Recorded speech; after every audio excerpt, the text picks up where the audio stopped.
सकाळपासून सुरू असलेल्या पावसामुळे मिठी नदीच्या पाणी पातळीमध्ये वाढ. कुर्लाई इथे मिठी नदीचं पात्र पाण्यानं तुडुंब भरलं. हवामान विभागाचा मुंबईला रेड अलर्ट. अहिल्यानगरच्या शेवगाव तालुक्यात झालेल्या पावसामुळे नद्या नाल्यांना पूर. शेवगावमधील भगूर परिसर पाण्याखाली. शेतामध्ये 2 ते 2.5 फुटांपर्यंत पाणी साचलं. संततधार पावसामुळे साईनगरी शिर्डी जलमय. राहता साकुरी शिवारामध्ये 4 जण वाहून गेलेल्या दोघांना वाचवण्यात यश. कालिका नगरमधील काही घरांमध्ये पाणी शिरल्यानं जनजीवन विस्कळीत. पालघर जिल्ह्यामधील मोडकसागर, मध्य वैतरणा, तानसा या धरणांमधून विसर्ग. सूर्या नदीला पूर. नाशिकच्या येवला तालुक्यामध्ये पाणीच पाणी. नागडे परिसरातील नारंदी नदीला महापूर. अनेक गावांचा संपर्क तुटला. अहिल्यानगरच्या शेवगावमधील देवटाकळी शिवारामध्ये पूर. पुरामध्ये अडकलेल्या नागरिकांचं हेलिकॉप्टरच्या साह्यानं रेस्क्यू.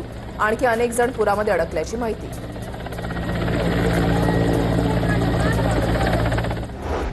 नांदेड जिल्ह्यामधल्या राहेगावला गोदावरी नदीच्या पाण्याचा वेढा बसलाय. गावामध्ये 1000 ते 1200 लोक अडकल्याची प्राथमिक माहिती.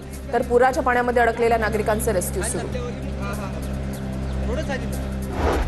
छत्रपती संभाजीनगर जिल्ह्यामधील शिवना नदीला पूर. शिवना टाकळी धरणातून 18,000 क्युसेकनं विसर्ग सुरू असल्यामुळे शिवना नदीला पूर.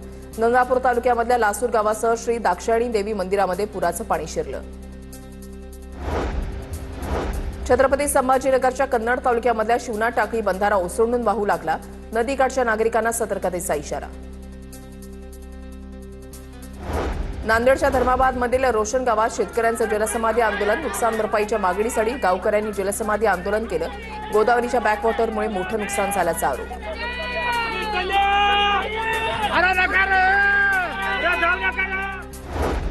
परभणीच्या पालम तालुक्यामधल्या 9 एकर शेती पाण्याखाली. मुसळधार पावसानं पिकांचं अतोनात नुकसान.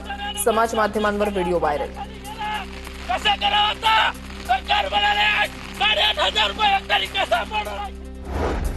हिंगोलीच्या कळमनुरीमधील दांडेगाव इथल्या शेतकऱ्यांनी जमीन खरडून गेल्यानं शेतकऱ्याचा टाहो. आमदार संतोष बांगर यांच्यासमोर शेतकऱ्यांचा टाहो. लवकरात लवकर मदत देऊ म्हणत बांगर यांनी स्वखर्चातून शेतकऱ्याला आर्थिक मदत केली. अहिल्यानगर शहरामधील दातरंगे मळ्यामध्ये घरांमध्ये पुराचं पाणी शिरलं. सीना नदीला आलेल्या पुरामुळे दातरंगे मळा परिसरात नागरिकांच्या घरामध्ये पाणी.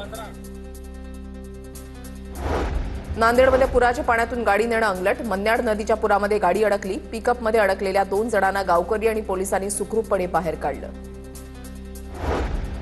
छत्रपती संभाजीनगर काल चालकाचा पुलाच्या पाण्यामध्ये जीवघेणा प्रवास. जायकवाडी धरणातून विसर्ग सुरू असताना पुलाच्या वर गेलेल्या पाण्यामध्ये कार घातली.